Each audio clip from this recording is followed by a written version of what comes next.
On today's episode of Empowering Voices, I am joined by Matzer and Valery Hughes. It's a pleasure to meet both of you, and congratulations on your new book, Beyond the Mask. The focus today will be on your work that you mentioned inside the book, Nurses on the Inside, regaling your tale of working in New York at St. Johnson's during the height of the HIV and AIDS pandemic. So to start off first, there was a quote you guys had said stating that Beyond the Mask puts us not just in the room with healthcare workers, but in their heads, giving voice to conflicts, doubts, and desires unique to their calling in present-day America. While that's about Beyond the Mask, how do you feel like this applies to the calling of those affected by HIV and AIDS today? That's a complicated question. I think those of us, I just recently retired completely, so, but up until March, I was still working actively in HIV research. So I would have to say that sometimes we feel as though people are not really all that interested in what we do anymore unless they actually have HIV or know somebody who has HIV.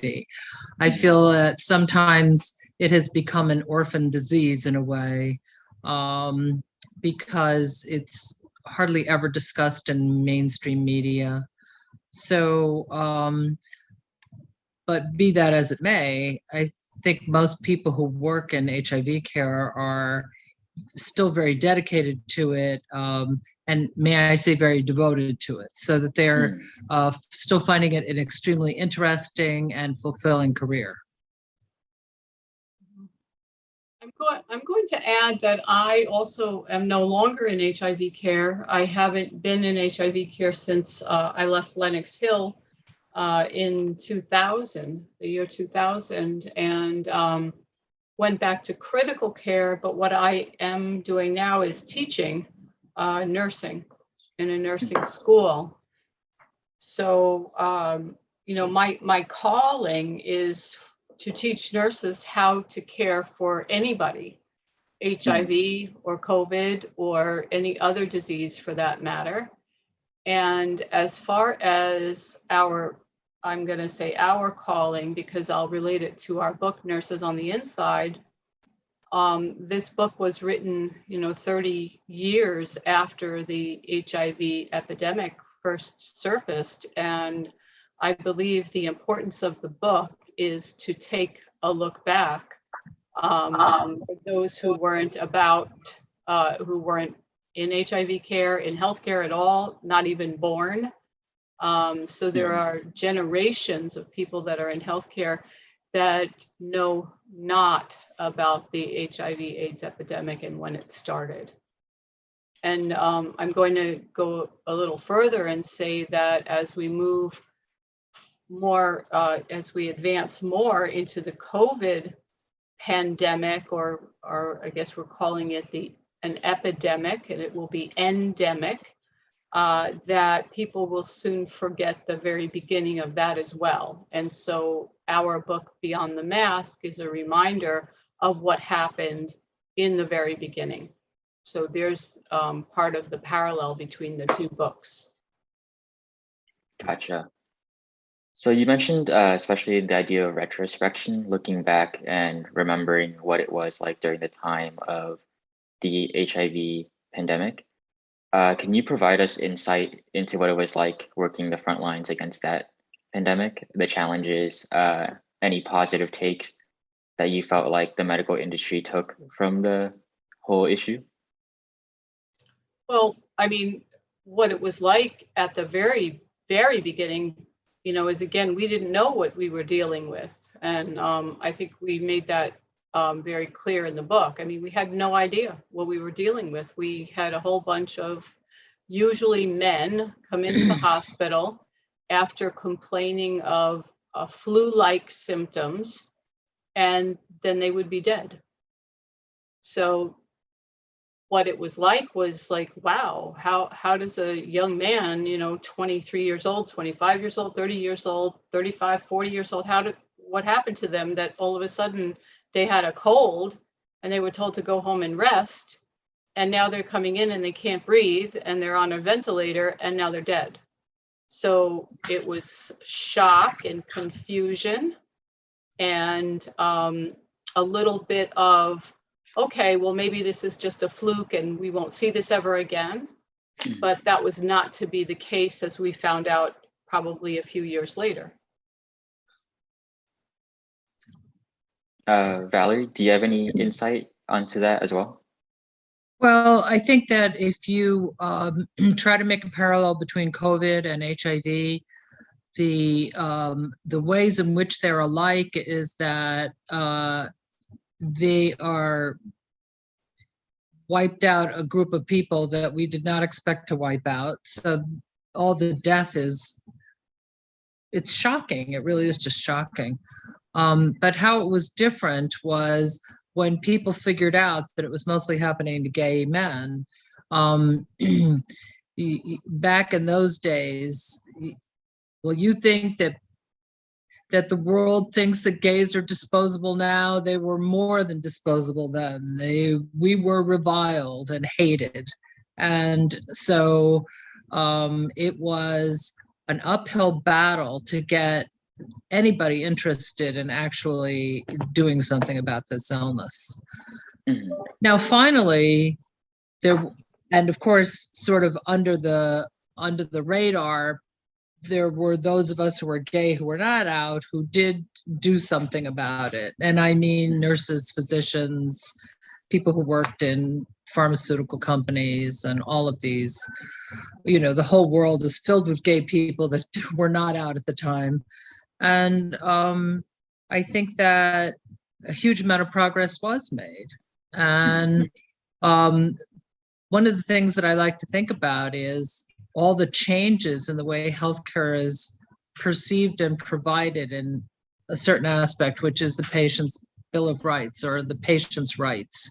And I think that was something that nobody gave anything but lip service to, but ACT UP made sure that wasn't going to happen with this particular group of people, and that they were going to make sure that the government was aware that this illness existed, mm-hmm. and that within hospitals were going to have to change the way they did business. So to give you an example, it used to be in the ICU where we both worked that visiting hours were, you could come in and see your family member, loved one, whatever, for 5 minutes every hour. Mm-hmm. And only if it was convenient for the staff. And so a lot of times people were sequestered from their loved ones. And if they were on isolation, there were a lot of roadblocks put up for them to try to see their families. How that's very much the same as what happened in COVID, where people died alone, and the risk of infecting their loved ones was so high that they were kept away for what I would say is semi-good reasons. But with HIV, when we were well aware of how transmission occurred, that they still kept family members away was really a disgrace. And I felt it was a disgrace years before we ever had HIV. I thought, why are we keeping family members away from the bedside? If they want to be there, they should be there. It's comforting for the patient. Sometimes they get in the way, but you can work around that. And so there was a big attitude change in allowing people to visit people in the hospital. So, and then the patient Bill of Rights, which did exist before that, but which was really fine-tuned. And if you need to look it up to see all the little details of it. But basically, people have the right to know what they're being treated for, and they need to get a straight answer about what the hell is going on, which in those days, a lot of times, there was such a patriarchal attitude from physicians that they said, I'm not going to tell them that. That'll just upset them. And I'm not going to talk to the family about what's really going on, because if they find out that John is going to die, then it'll just upset them. And I'm not really sure what that was in service to, but I know that the net result is that nobody really had any idea what was going on. And the nurses were the arbiters of all information, and which sometimes we got slammed for, because, in ICUs, even now, a lot of times if the nurse gives information that the physician didn't sanction, they'll get yelled at. And I think that's insane. So, but I can remember many times talking to family members and discussing what the possible prognosis was, because after we'd seen it a few times, we really did know. So, however, that did change a lot once again. So that was a very positive thing. A huge chunk of money finally got allocated from the NIH to form something called the AIDS Clinical Trial Group, and that has been my life's work for the last 23 years or so. And they that group, it was tasked with finding therapeutics, and now is tasked with therapeutics, prevention, and cure. And so a lot of money is being put towards that, and that's a very important thing, because this is still a very important disease. Prevention, as we know, is going to be, I would say, 75% of cure, and then the rest of it will be actually finding a sterilizing cure. But so a lot of stuff has happened, but in the beginning it was very grim. I mean, I don't know if did you see Pose? Did you ever see Pose? I don't believe so, no. You didn't? Okay. All right. Well, I mean, if you wanted to see sort of a graphic example, that's not a bad one. That was the people who created that series did a pretty good job of demonstrating what it looked like in hospitals at the time and how people were treated. Trays didn't go into the room. People were left hungry. They were left lying in filth. It was really very grim. Even the earlier movies that we saw in early Frost, which was, I think 1990 and 1993 Philadelphia, there was a good amount of truth to all that. All of the sanctions by employers that were placed upon people who were gay or thought to be gay. They may or may not have been. And certainly once employers found out that somebody had AIDS, they could easily lose their job, which meant their insurance, which meant their apartment, et cetera, et cetera. Yeah. So, and people could lose their apartment just for being, for having HIV also. I mean, there were all sorts of things that would come out of being HIV positive, which is why some of the things that we saw were so shocking. I'll never forget once we had a patient at Lenox Hill who basically ran around all the time with a temp of 104. And let me tell you, if you have a fever of 104, you do not feel good. Yeah. And this guy had multiple layers of clothing on to try to bulk out his clothes because he had lost so much weight. And he would have done anything to prevent his employer from finding out he was HIV positive. It was, I was just shocked by what he was willing to do to try to keep his job, and shocked that he needed to do that. So it was very unfair. So it seems to me like the issue of stigma is what it really revolves around. Outside of finding a cure for HIV, the issue of stigma seems to be one of the bigger issues as well. Do you believe that the issue has gotten any better in recent times in regards to people who come out as HIV positive? Do they have the resources around them that support them through their struggles? In New York State, they do. And in New York City, particularly, they do, but not all over the US and certainly not all over the world. So it really depends on where the person lives. If you're in Alabama or Florida, forget it.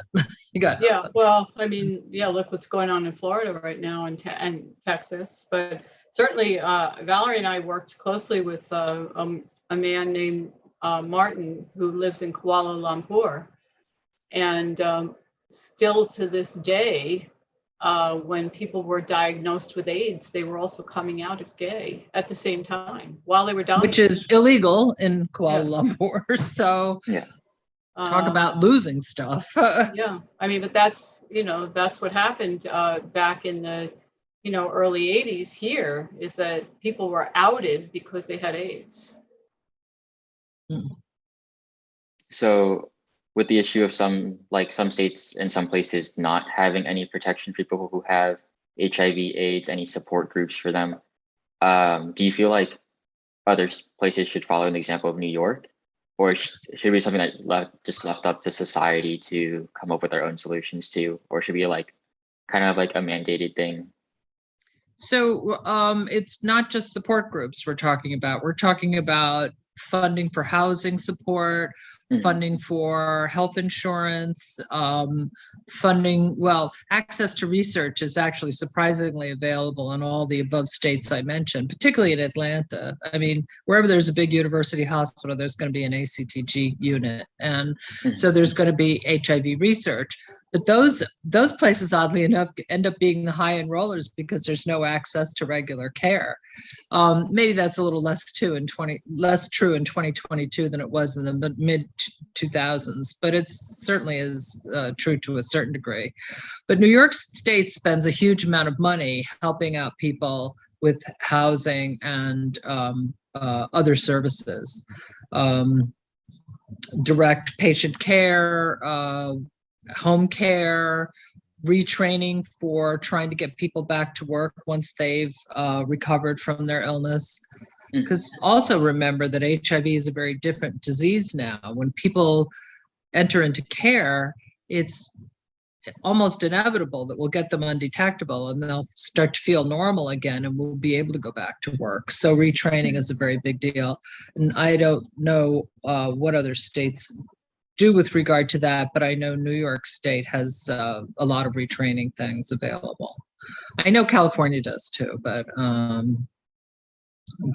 I don't think there's anything in the South or in Texas or Oklahoma, places like that. And have you ever heard a case of anybody who would relocate to states that are more open, like New York or California? Oh, definitely. Without a doubt, people would come to New York to get HIV care. Absolutely. And if they could handle it, New York City is a very hard place to live. I don't know where you are. You guys in California? Yes, we're in California. Oh, okay. New York is really tough and it's getting worse. So housing is impossible to find. It's very expensive. It's difficult to get around now. It's just things are not good in New York right now. But even in, let's say, 2010, I had a patient come from Georgia, and she had transitioned from being male to female, and she needed all sorts of care with regard to hormones and other support, financial support, because she was unable to find work and her HIV was out of control. So when she got to New York, we got all that stuff lined up. And but she couldn't take it. She couldn't take living in New York. She was not used to the craziness of New York, so she went back. So. Even back in the 90s, when we had patients who had families of means, we had many young men that were brought up from, say, Florida, Georgia, and other states. I think even some like Wisconsin for treatment in New York City. And the family of means would just bring them here. But those were few and far between. But we did have that actually still happens, believe it or not. New York is really, if you have a medical problem and you can find the specialist in New York, that is the very best place to be. It might not be necessary forever, but I know a lot of people who come to New York for once they get diagnosed and they get stabilized here and then go back to where they came from. And their doctor can manage it. Gotcha. So with all this in mind, the lessons from the past and the current issues right now, in terms of like different laws in different places and the resources for people living with HIV. Are there any key concepts that you'd like to pass on to generations that aren't really aware of HIV or like the fight to find a cure to provide the people who have it with resources? Are there any key concepts you'd like to pass on? It depends on my audience. If we're talking to nurses, we have one message. If we're talking to politicians, we have very other messages. I'll agree with that. Yeah. I mean, I think that the main thing that I know Ellen works on a lot with her people when she's teaching them to be nurses is the concept of kindness and inclusivity and treating people humanely. Those are very important things to get, and a lot of times they can be missed. And a perfect example of that would be in nursing homes, where in nursing homes, you're dealing with a group of people who are not necessarily rewarding to work with. They often can't interact with you. There's a lot of incontinence that's repeated again and again. A lot of the stuff that you have to do is redundant and not necessarily stimulating. And people get hardened to that. And so I think it's important to remind people that you're dealing with human beings. And the same thing could be true if somebody has sort of a latent phobia, if you will, about a particular group. And there are still people who are homophobic out there and who might not even recognize it in themselves. And so you really have to examine that if you're going to go into nursing. And I think that what I would want to say to people is we're all in the same boat. We're all subject to illnesses, and we all need to be treated in a respectful and humane way. That's sort of our biggest message. When you talked about stigma and key concepts, I mean, look at what happened at the outset of COVID. People of Asian background were singled out, and there was violence against Asian people because people had it in themselves to decide that people from China were to blame for the COVID pandemic. And, never did I expect also to, you have the name Karen has become synonymous with a woman who is entitled and phobic about everything. And, so, you have the Karens of the world that will be the same way with Asian people, with Black people, with gay people. It doesn't matter. So, I mean, the key concept is, access to care for everybody. And no matter what the disease is, it's not specific to HIV. It's specific to any ill person or person, that's not of your race, sometimes gender, sometimes religion, sometimes ethnicity. I mean, it's, there are people that are just, phobic about everybody except their own families or churches, et cetera. It just brings you back to, what we're going through now, or what we went through, I'm going to say from 2016 on was, the stigma like you've never seen it before.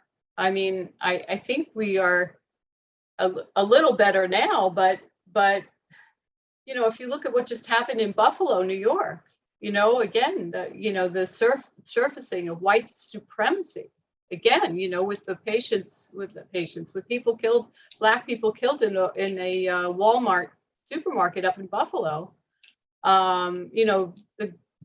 Gun violence has taken all over. I mean, I don't want to digress from the subject of, HIV and AIDS and stuff, but a whole new set of horrific situations are happening in the world.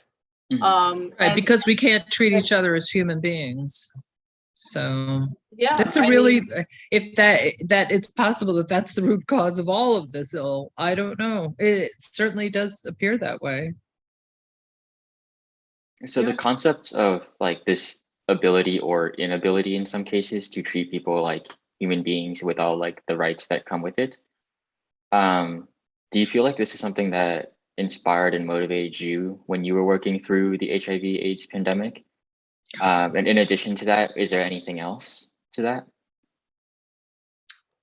That inspired us to, well, I mean, when we began together in the ICU, I mean, we didn't have an AIDS epidemic yet. I mean, again, we didn't know what we were dealing with. We were dealing with young people that were seriously ill and died very quickly.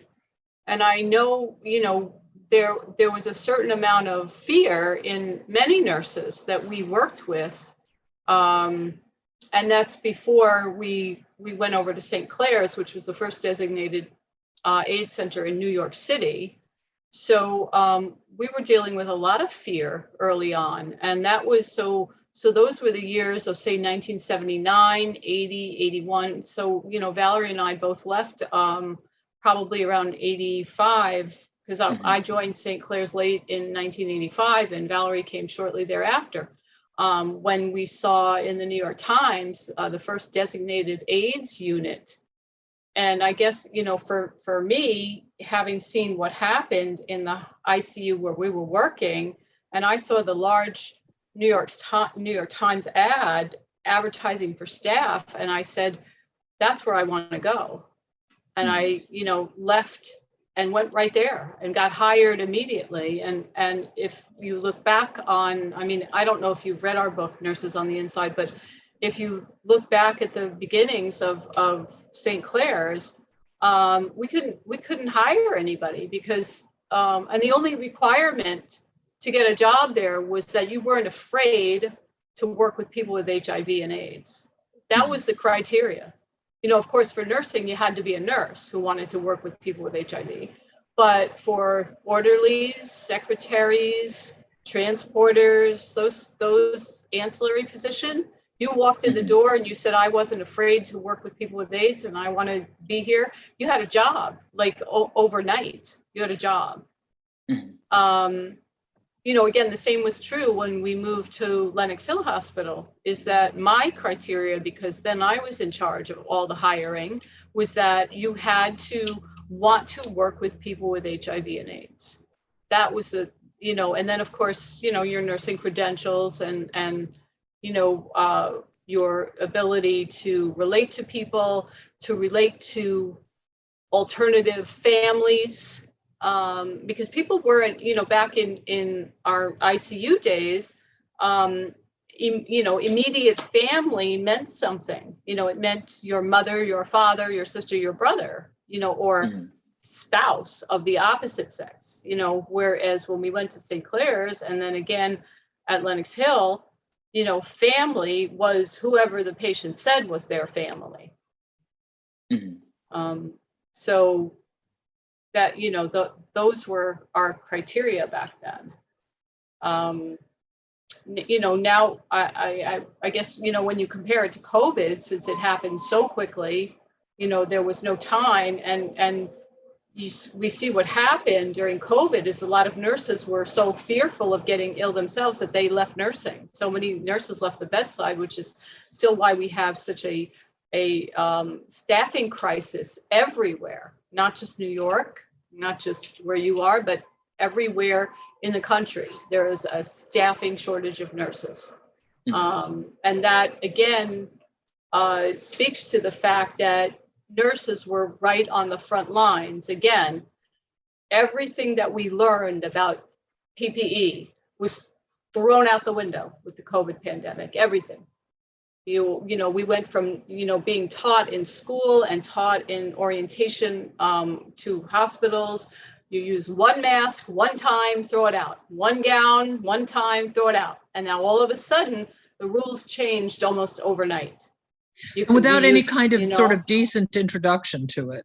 Yes. I mean, if they had gotten all the nursing staff together and said, look, we're in a crisis, we don't have the types of PPE that we hope to have, we know this puts you at greater risk, but we have to do something to take care of these patients. And so we're going to try something by reusing the masks. And we know that it's against your training and against everything that you've had hammered into you for the last umpty-ump years.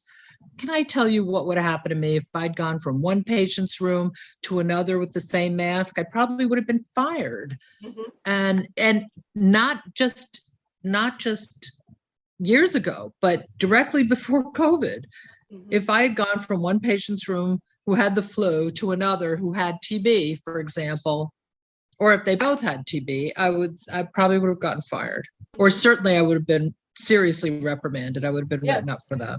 Yes. And so all of a sudden nurses were expected to accept this sea change without any introduction and without any retraining. It was weird. It was a very weird way to handle it in a lot of institutions. I mean, I know that there must have been some where they did explain it, but not the ones that we heard about. Yes. So to get back, though, to your original question, which was what motivated us to want to work with people with HIV, first of all, it was the fact that other people didn't want to, and we knew that there was a need that needed to be fulfilled. And I think both of us have that in our makeup, that we want to champion the underdog, if you will. So I think that that's certainly a part of both of our personalities, and I know that that is part of mine. And then why I stayed in it all these years is that it is not only extremely rewarding, but it is intellectually very interesting. So I don't want you to think that that means that I need to be stimulated all the time to be happy in my work. But let's face it, a lot of what we do is the same day in and day out, and it's not exactly stimulating. It doesn't reward you in a way that other kinds of scientific pursuit can reward you. And so, I mean, that's one of the reasons I became a nurse practitioner, because I wanted to get into things and to a little bit more depth and have a little bit more of an intellectual challenge. But this was a disease where there was lots of room, and in the beginning, that's all there was nursing. There was no medicine. There were no things that the physicians could do. It was all nursing all the time. And so we recognized that and stepped in where often people did not, because they were fearful. Why we weren't fearful, I don't know. I think in some ways there was a lot of evidence to support the idea that you weren't just going to get it by being in the room or holding somebody's hand. But until it was actually proven, people were just scared out of their wits. They thought it was airborne, which it never was, and that kind of thing. Yes. Yeah. I mean, they thought you could get it if you held somebody's hand. So, again, a lot Valery of people said, were under that. why we went into it is because, yes, there was a need that needed to be fulfilled, and Valery and I are just that kind of, we're just those kind of nurses. So, we see a need that needed to be fulfilled, and we stepped in there. I see. Well, respect to both of you guys for having the courage to do that back then. And as we wrap up, are there any closing messages you'd like to just say in general about the ongoing efforts in HIV and AIDS in terms of like research and resources as well? Well, that Valery can answer too. I'm not in, research and development. I'm into just training new nurses to take care of any kind of patients. Messages just to people who might see this who also work in the medical field. Anything you have, any like knowledge you'd like to just put out? Well, once again, that's a several-hour discussion. Yes. That's like a whole panel, I'm sure. Oh, yeah. But, I think that things are looking very hopeful for the future. I believe that all of our efforts at prevention are going to do what I said, help with 75% of the cure. Keeping in mind that people who have HIV, who are fully treated and undetectable, are unable to transmit the virus to other people. So right then and there, you've got a huge decrease in new numbers. Though I'm a little bit upset at the increase in the amount of sexually transmitted disease statistics that are coming out. I think that's probably because people are bored and having sex without condoms, and that's why they're getting syphilis and gonorrhea. But usually when there's an uptick in syphilis and gonorrhea, there's an uptick in HIV and hep C later. So, well, we have to see how that pans out.